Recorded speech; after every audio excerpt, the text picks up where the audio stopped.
What's going on, everyone? Cubeologist here again with another video for you guys. This time it's a review of the new YuHu Megaminx. I'm really liking this puzzle. Thanks to the Cubicle for sending it to me, and let's take a look at it. So out of the box, turning was a little bit shoddy, as you guys can remember, and things seemed a little weird. Whenever I would turn one of the sides, it would move other faces.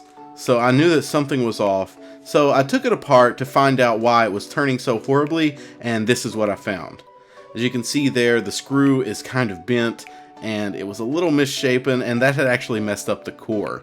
So I spent a while disassembling, as you can see, and reassembling the puzzle. I replaced it with that blue Diane core, and I straightened the screws with some pliers, which took a little while to get right. But now, as you can see, this puzzle turns really well. I'm not a very good Megaminx solver, but I do know that this is a good turning Megaminx. I still don't have everything perfect, but I'm planning on working on it a little bit more, and my times have dropped with Megaminx on this puzzle a lot. Now, a lot of that's because I've started practicing. I'll show you guys some of a solve here.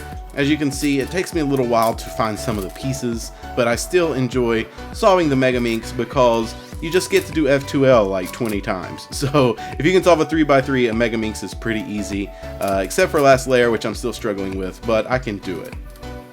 So after fixing this on my own, I contacted the Cubicle and talked to them about some possible fixes, and what they came up with I think is pretty nice for a cube store. It kind of surprised me. But if you get a YJ Megaminx and it has bent screws, just send them an email, and they said they will send free replacement screws to anybody who needs them. Now, I ordered a Diane core as well, but as you can see, they sent me free screws, which is pretty amazing, honestly, for a cube store, because I've never seen anyone really do that, and I'm pretty happy that they decided to.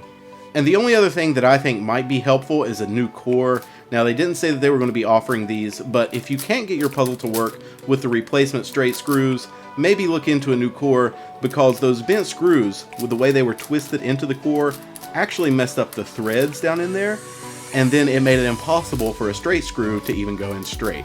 So it was still wobbling around whenever I put it in there, so the core was basically unusable. That's why I replaced it with that Diane core.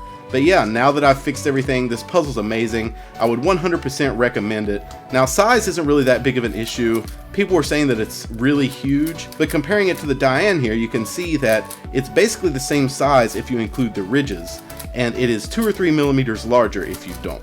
So either way, it's still a very good puzzle, and the size actually fits well in my hands, because with the Diane, without the ridges at least, I think it feels a little bit small. Now, this one does feel good because it was broken in by one of my friends, but still I would prefer this one. So if you guys enjoyed this video, if you've learned something or plan on getting this, give it a thumbs up. I would really appreciate it, and it helps out a lot. But thanks for watching. Go check out the Cubicle. I'll put the link, like I said, down in the description, and you'll hear from me really soon, guys. Talk to you later. Bye.